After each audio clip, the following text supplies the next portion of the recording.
Quando a gente estuda a relação entre patógeno e hospedeiro, a gente não pode esquecer que o processo doença, ele tem um terceiro ponto, né? Que é o ambiente interferindo no patógeno, no hospedeiro e gerando essa interação para causar doença. Hoje nós vamos ver então quais são as formas de interação entre esses componentes, com o ambiente interferindo na vida do hospedeiro, causando o processo que eu chamo de predisposição, o ambiente interferindo na vida do patógeno e no próprio processo doença. Ainda falando sobre ambiente e fatores climáticos, a gente tem que avaliar que o clima, né, ele tem três aspectos. O macroclima, que é o clima da nossa região. Então, de repente, o clima da região sul, sudeste, norte, nordeste tem as suas características determinadas dentro daquela região. Ele está relacionado normalmente com a latitude, altitude, correntes de massas de ar. Bom, topoclima já seria condicionado pelos fatores locais daquele determinado terreno. Então, você tem lá a face norte, a face sul, é uma região de baixada, em que vai ter, de repente, um molhamento foliar maior. Você tem uma região, por exemplo, o nível, né, da bacia hidrográfica, ou seja, principalmente as regiões de baixada são muito importantes, porque você pode ter um macroclima bastante bom, em termos de umidade do ar, que não favoreça a germinação do esporo, mas em determinados locais de baixada, você vai ter um tipo de um orvalhamento maior e que causa provavelmente condições para determinados patógenos causarem doença que não causariam numa situação de macroclimática. E o microclima, então, é uma situação muito importante. Você pode ter, de repente, num adensamento de plantas, uma redução de 5 a 10 graus em relação ao clima, né, o topoclima, ao clima da lavoura. Sem condicionar, sem considerar também, não só a questão da temperatura, como num plantio adensado, você vai ter uma evapotranspiração. Então, você tem uma região mais úmida, né, e menos quente. Assim também, se você considerar irrigação, que vai causar uma condição climática em termos principalmente de umidade do solo, totalmente diferente de uma situação natural. Então, o microclima ele é condicionado pelo manejo, né? E não só a temperatura como a umidade variam nessa situação. Predisposição é o termo que se refere à condição do hospedeiro de ter maior ou menor suscetibilidade, e determinada aí, no caso, por fatores não genéticos, ou seja, por fatores ambientais, que atuam antes ou durante o processo de infecção e colonização. Bem, falando sobre os fatores do ambiente sobre o hospedeiro, a gente tem o seguinte, né? Que o genótipo da planta, ela expressa basicamente seu potencial genético, mas o ambiente, através do fenótipo, é que vai basicamente expor as características e definir a produção das plantas agrícolas. Assim, quais são os fatores do ambiente que afetam o hospedeiro? A gente poderia escolher 3 fatores, né, do clima, do solo e do manejo. Se você considerar o clima, é claro que a umidade, principalmente a umidade do solo, a temperatura em segundo plano, luz e vento. Por que a umidade seria mais importante? Porque realmente a parte do solo é que vai definir o vigor da planta, né? A temperatura nós temos vamos dizer assim, um limite, né, bem mais amplo nessa característica. Oi? Os fatores do ambiente que atuam sobre o hospedeiro determinam basicamente o fenótipo da variedade, ou seja, cada variedade tem um genótipo do seu potencial, mas é através do clima, do solo, do manejo, que a produção agrícola vai ser definida.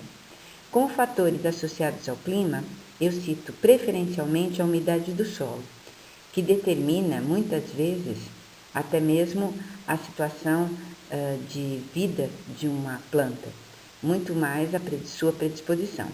A temperatura, em segunda instância, depois luz, ventos e outros fatores climáticos.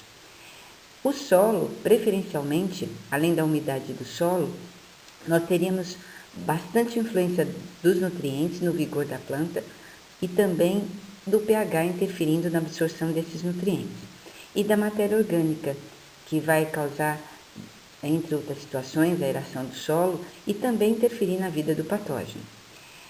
Fatores do manejo, como poda, a produção de mudas, transplantio, pulverizações, interferem em várias situações, de vários modos e maneiras dentro das condições do hospedeiro. Todos esses fatores podem predispor a planta ao ataque do patógeno, mesmo que o seu potencial genético seja mais elevado. Com isso, a gente define a condição chamada de predisposição. O primeiro dos fatores eu considero a umidade. E a umidade do solo, com certeza, para as plantas é mais atuante, né, na predisposição.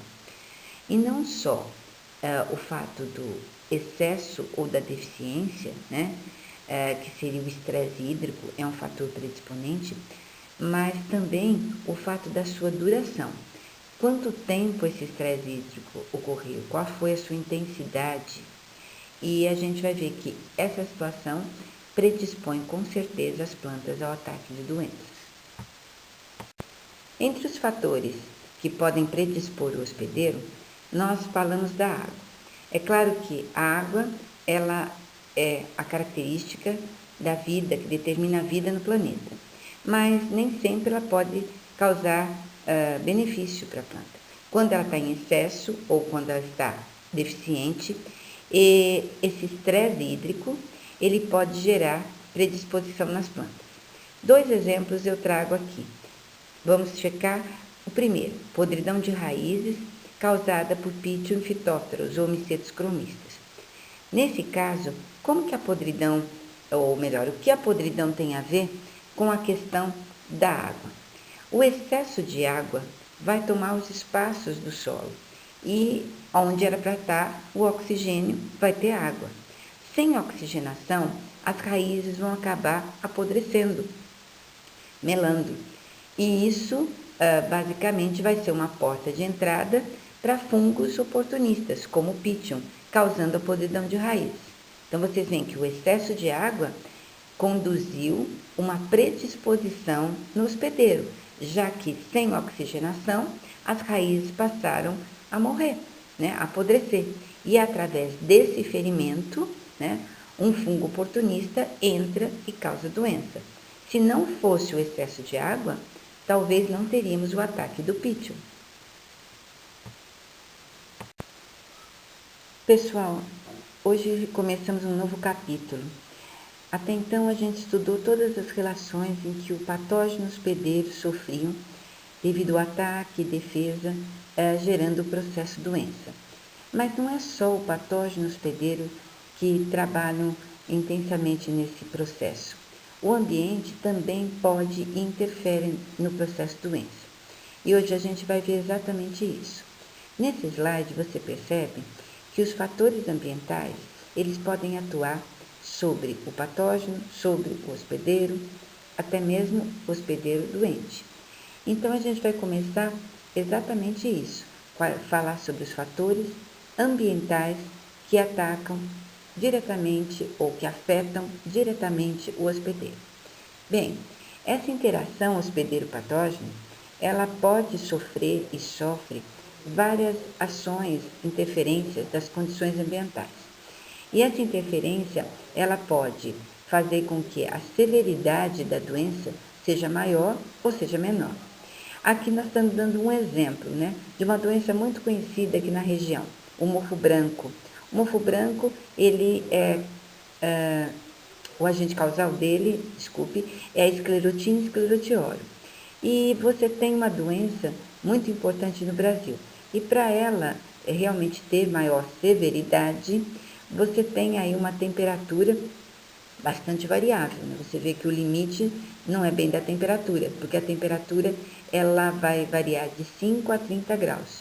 Em compensação, para você favorecer a severidade da doença, você vai ter locais com plantios adensados e principalmente com irrigação.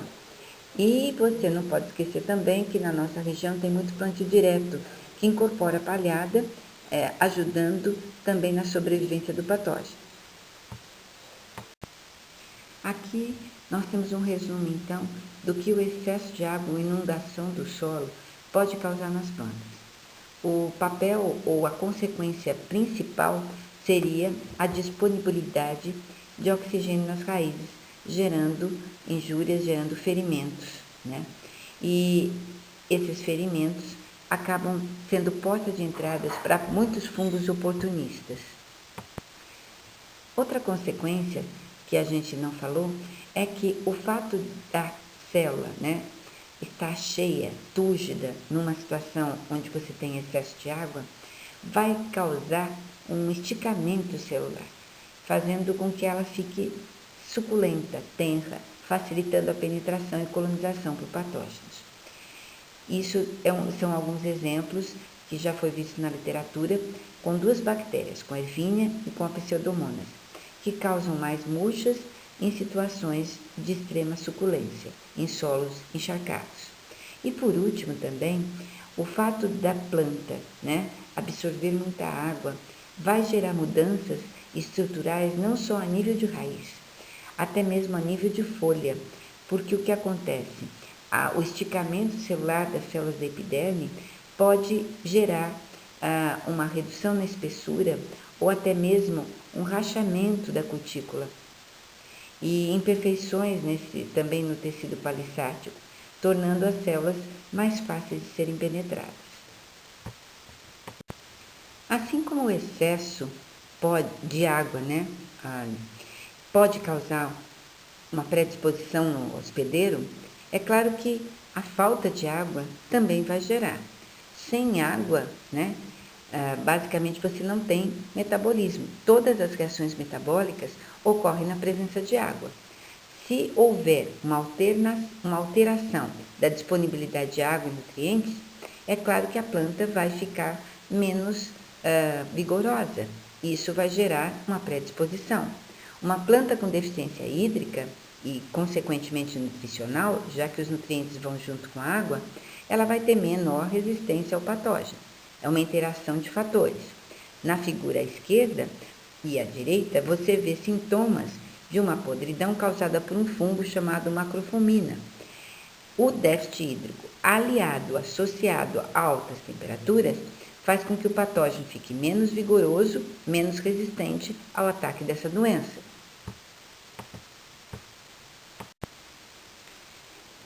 Aqui também temos outros fatores sobre a mesma condição, o excesso de água.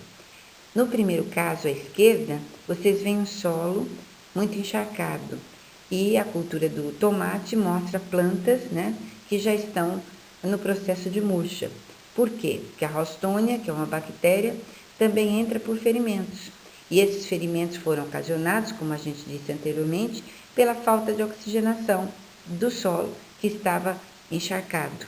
E isso causa ferimentos e, como vocês sabem, as bactérias preferencialmente entram por ferimentos. Isso é um fator predisponente. Do lado direito, o mesmo caso.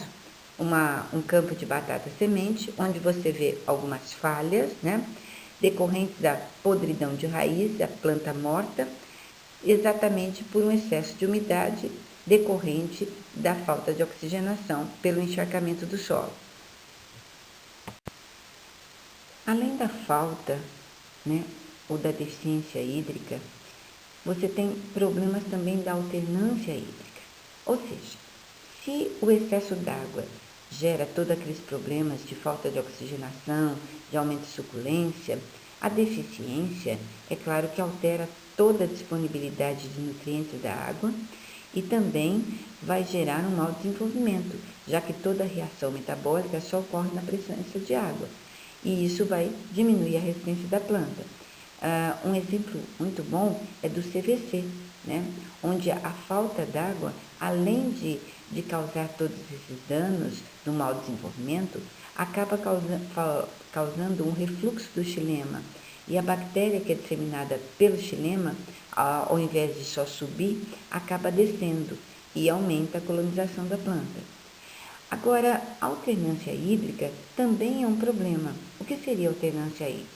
Um longo período de seca, seguido por um período com muita umidade. Então, vamos supor, na nossa época do nosso inverno, às vezes você fica 40 dias ou mais sem uma gota d'água, sem chuva. E quando chove, chove uma chuva intensa. É como se a planta ela sofresse um susto e ela acaba liberando exudados. E esses exudados são atrativos, né, para os patógenos, principalmente aqueles que estão sobrevivendo no solo, na forma de alguma estrutura de resistência. Então, esses exudados fazem eles acordarem e atacarem a planta. Então, a alternância hídrica também é um problema que pode predispor a planta, assim como a deficiência de água e o excesso de água.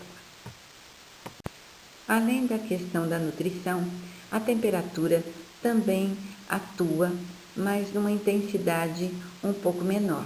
Ou seja, para que a temperatura seja um fator predisponente, você tem que estar falando de temperaturas limitantes. O que quer dizer isso? Temperaturas extremamente baixas ou extremamente altas. Já que toda planta, como quase todo ser vivo, tem um amplo espectro, né, de adaptação à temperatura. Uma planta, ela tolera uma variação. Nós mesmos, seres humanos, nós toleramos um frio, de repente lá de, 12, 15 graus, até uma temperatura de 40 graus. Nós vamos ter problemas quando as temperaturas forem abaixo desses limites. Assim também é com o nosso hospedeiro. Bom, o que a temperatura vai interferir? Ela vai favorecer ou não o crescimento dela e do patógeno. A temperatura vai atuar não só no hospedeiro, vai atuar no ambiente como um todo. E você vai ver então que temperaturas muito altas, você sabe que as enzimas, elas têm a capacidade de atuar bem até uns 40 graus. Depois você vai ter um problema enzimático. E aí você vai estar mexendo no metabolismo, tanto do patógeno como do hospedeiro. E é claro que temperaturas muito extremas, tanto frio quanto calor, vão gerar injúrias. E as injúrias, por si só, são doenças abióticas, mas normalmente acabam abrindo portas de entrada para patógenos oportunistas entrarem e causarem lesões. O que eu chamo de situações de injúria? Por exemplo, uma temperatura muito baixa, como uma geada, vai congelar os tecidos. Isso depois vai gerar uma ruptura das células e apresentar aquele sintoma como se fosse de queimadura devido ao frio. Assim, a mesma coisa com muito sol. Você pode causar uma queimadura em plantas de tomate, às vezes em locais onde venta muito, o café apresenta algumas injúrias desse estilo. Então, resumidamente, temperatura, por exemplo, que já foi estudada, de 1 grau, causa morte seca dos ponteiros em várias culturas, principalmente em videiras, e isso vai gerar um fator limitante. E temperaturas acima de 40 podem causar escaldadura, que seria uma queimadura, né? E até mesmo trincamento, né, da cutícula, gerando portas de entrada para o patógeno. Esse exemplo do desenvolvimento da ferrugem mostra bem como a temperatura dificilmente vai impedir um passo metabólico, mas ela vai fazer com que esse passo ele se estenda mais ou não em termos de dias. Esse é o exemplo do período latente da doença.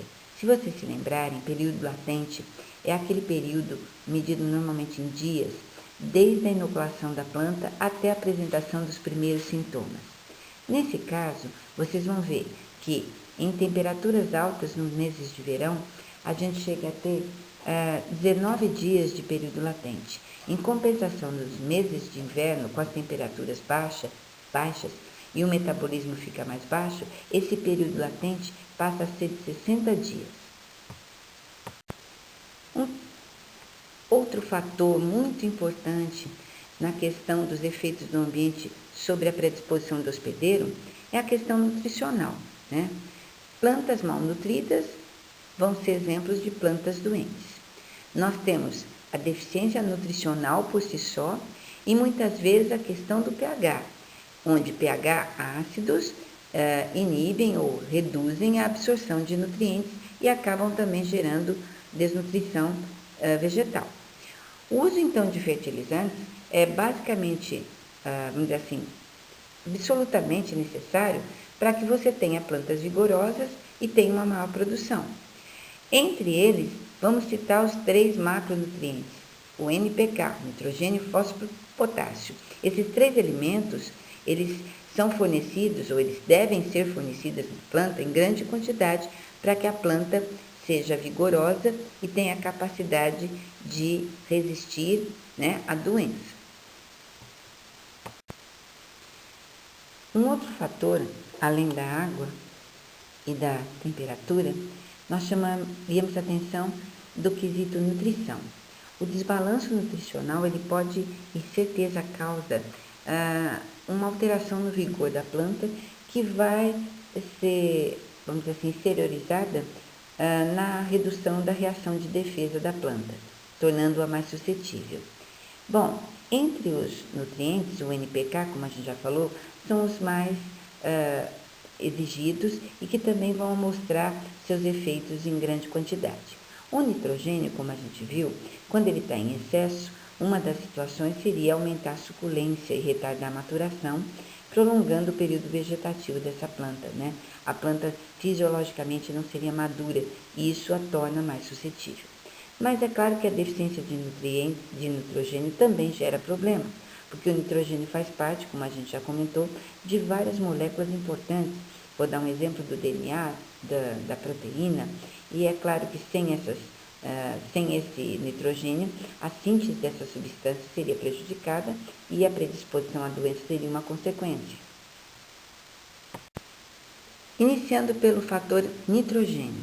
As adubações nitrogenadas, elas são muito importantes. O nitrogênio é um macroelemento.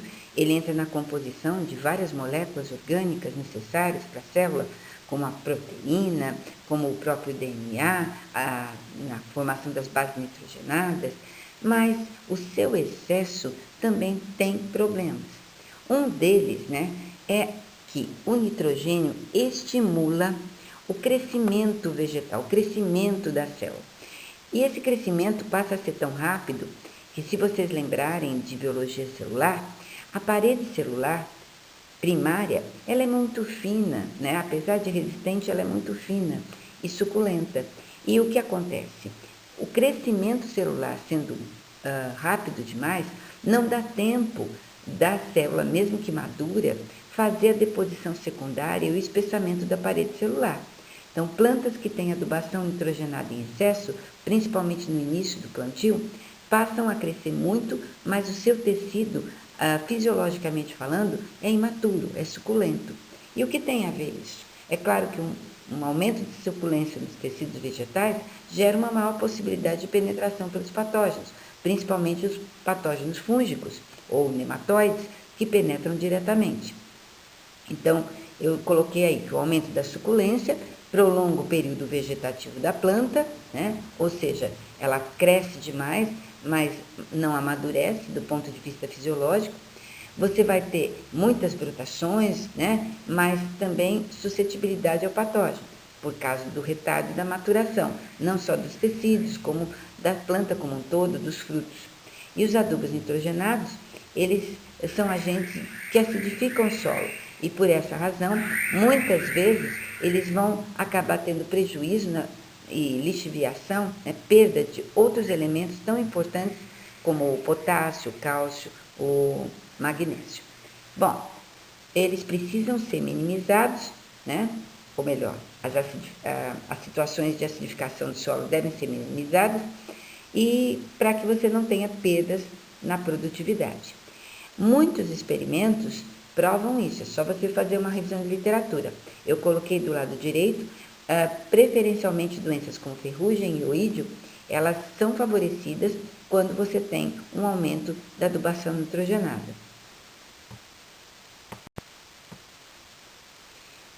Assim como o nitrogênio, o fósforo também influencia, mas ele é bastante variável. Há situações em que ele melhora o balanço nutricional e causa maior resistência, mais vigor, maior velocidade de maturação dos tecidos, tá? Encurtando o período de suscetibilidade. Mas em outras situações, em outros experimentos, como eu falo aqui, o exemplo de Foma, Pseudomonas no tomate, Fusarium, o fósforo em altas doses, ao invés de melhorar a resistência, aumentou a suscetibilidade, mostrando então que é um elemento bastante variável. O potássio, por sua vez, ele tem um potencial muito bom em diminuir as doenças. Nós temos vários experimentos onde adubações de potássio favoreceram, né, o vigor da planta, aumentando a resistência dela. Provavelmente o potássio, que é um elemento móvel, ele atue na resistência bioquímica, na produção de fitoalexinas, aumentando a resistência desses hospedeiros.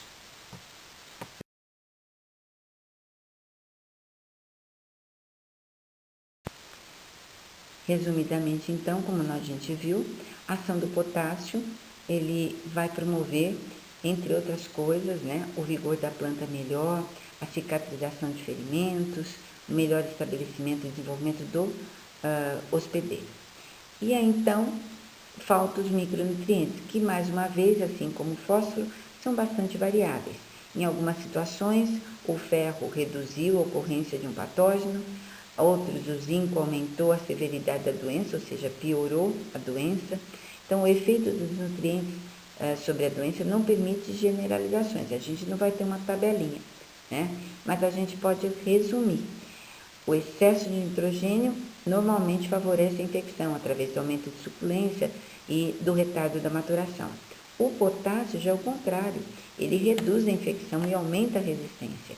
E o fósforo é extremamente variável, assim como os micronutrientes. Além desses dois anteriores, o fósforo tem uma resposta bastante, vamos dizer assim, flexível, né? Em algumas plantas, se você aumentar a adubação de fósforo, a resposta é positiva, em outras negativa. Então, a gente poderia resumir que quando você aumenta o nitrogênio, você aumenta a suculência e aumenta a suscetibilidade da planta. Em compensação, o potássio aumenta a resistência e o fósforo, ele é variável. Assim também é o caso de vários micronutrientes. Dou exemplo aqui de alguns. O ferro, ele normalmente, né, a sua deficiência vai atuar diminuindo a produção de fenóis, fitoalexinas, que estão ligadas à questão de resistência da planta. Enquanto que seu excesso, ele estaria ligado à absorção de manganês e definiria aí a deficiência de manganês. O manganês em si, sua deficiência vai atuar em vários fatores, mas principalmente na lignificação, né, que seria a parte da parede celular, causando paredes celulares fracas. O zinco, ele está constantemente ligado ao crescimento e também ele tem a ver com a questão de produção de algumas proteínas, fenóis, entupimento de vasos, que pode favorecer o patógeno.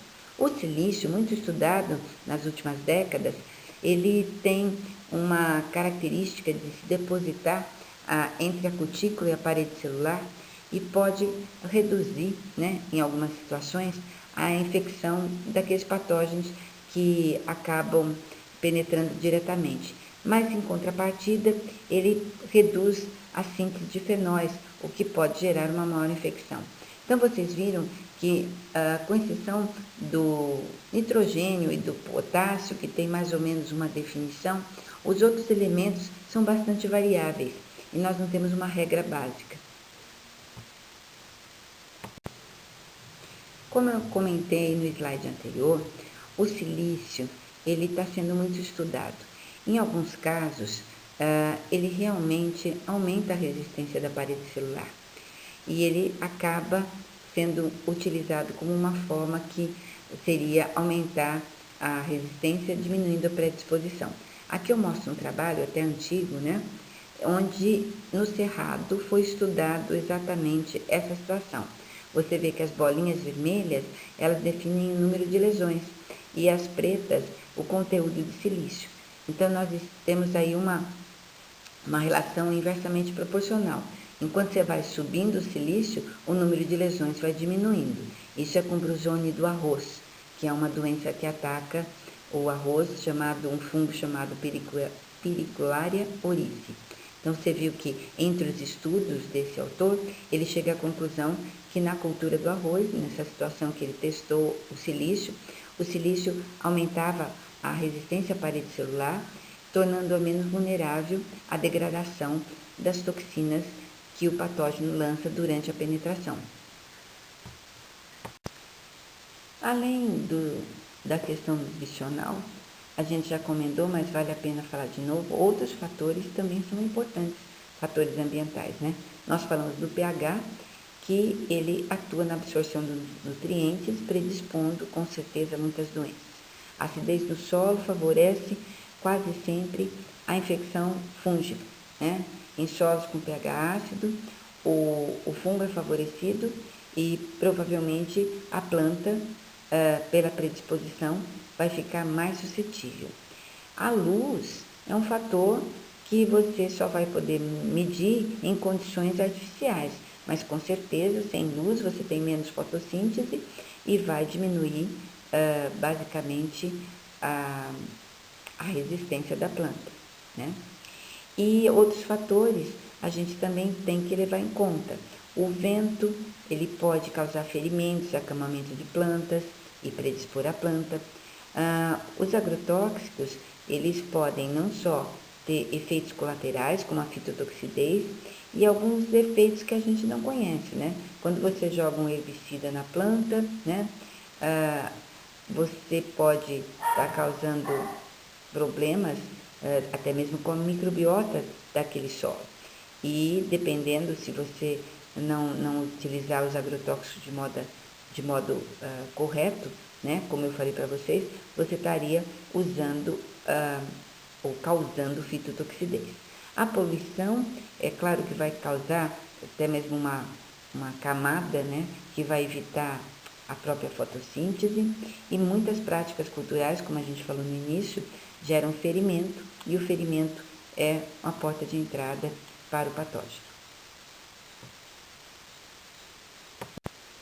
Assim como o ambiente interfere predispondo o hospedeiro, nós temos uma ação também do ambiente interferindo na vida do patógeno. A umidade, a temperatura, o vento, o pH vão interferir no patógeno, quer seja dentro ou fora do hospedeiro. Vou dar um exemplo. A sobrevivência do hospedeiro depende, muitas vezes, da umidade do solo, né? Assim como a germinação do esporo vai depender do número de horas de molhamento foliar para que ele aconteça. A temperatura vai interferir, fazendo com que essa germinação seja mais rápida ou mais lenta. Em determinadas situações, a temperatura vai interferir na formação de estruturas de resistência. O vento e a água vão ser atores, né, ou agentes dispersantes de fungos, de bactérias. E o pH, ele tem sempre uma interferência na vida dos patógenos. Normalmente, os patógenos fúngicos, eles preferem um pH ácido, enquanto que as bactérias preferem um pH alcalino.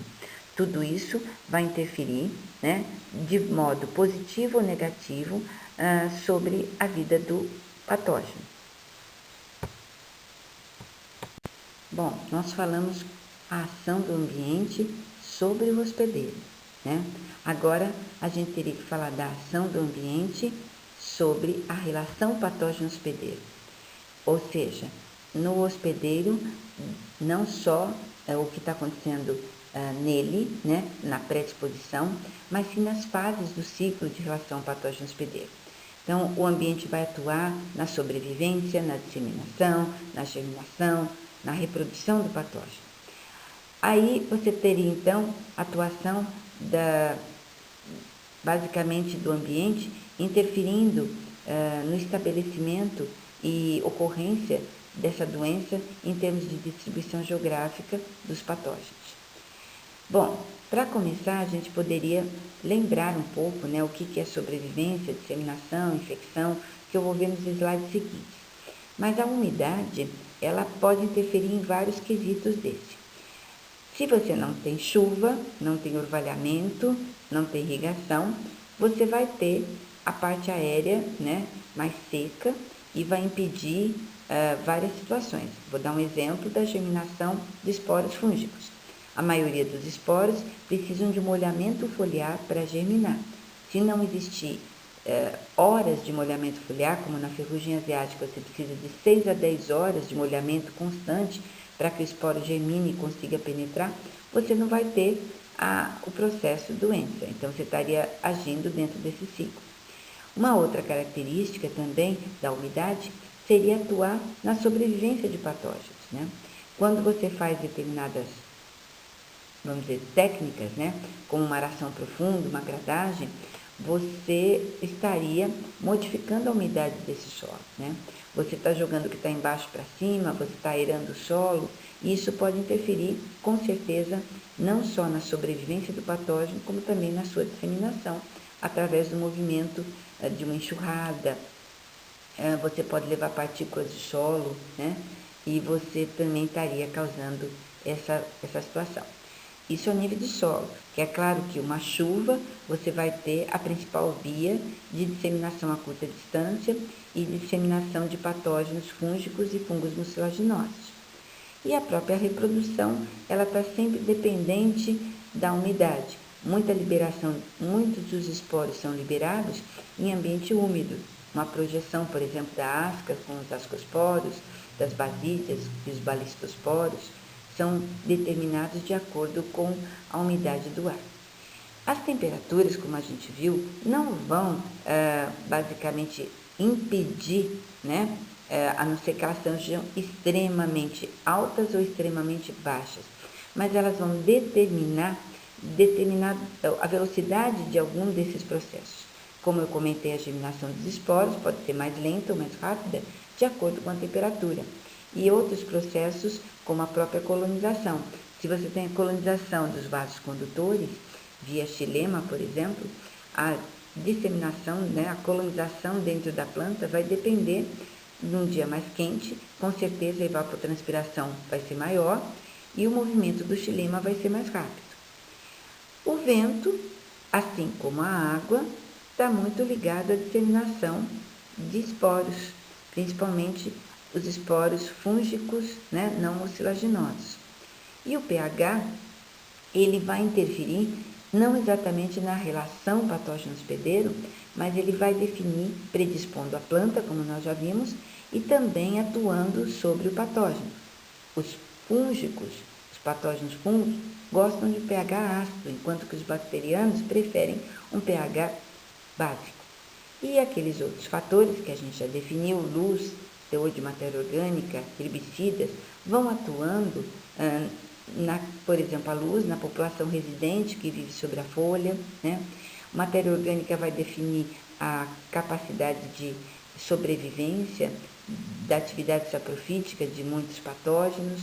Os herbicidas, a gente não sabe até que ponto vão estar interferindo na questão da população, né, dos organismos do solo, gerando antibiose ou sinergismo, né, da microbiota do solo. Só para a gente lembrar, os slides agora têm algumas estruturas, né, estratégias, de sobrevivência, de disseminação, dentro do ciclo de relações patógeno-hospedeiro, que, como a gente viu no slide anterior, o ambiente pode e exerce influência.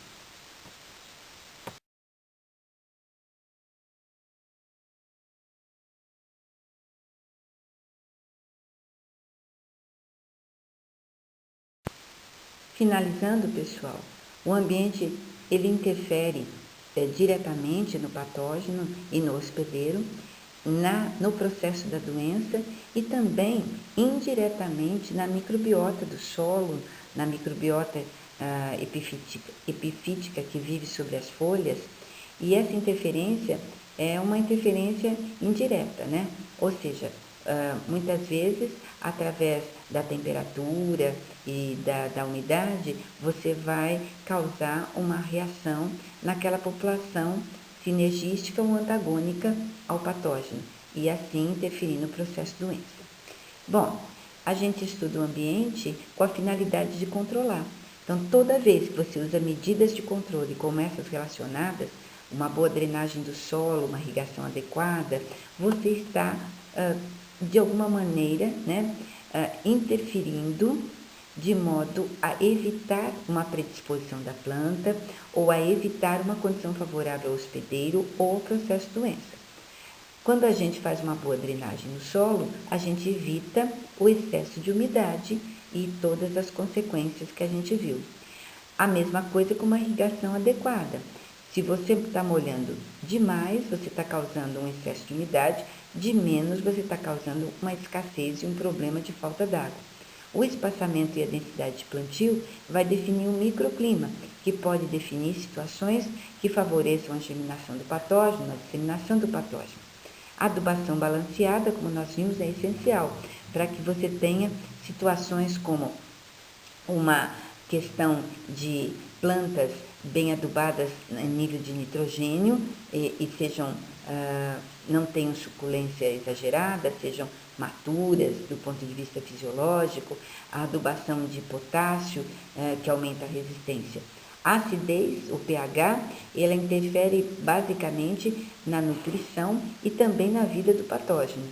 E os sistemas de previsão de doença, eles tentam de uma maneira, vamos dizer assim, matemática, né, conseguir prever situações que favoreçam a infecção e assim evitar o uso irracional de aplicações preventivas de agrotóxicos. É conhecendo, então, a ação do ambiente que você consegue, muitas vezes, um controle preventivo das doenças das culturas.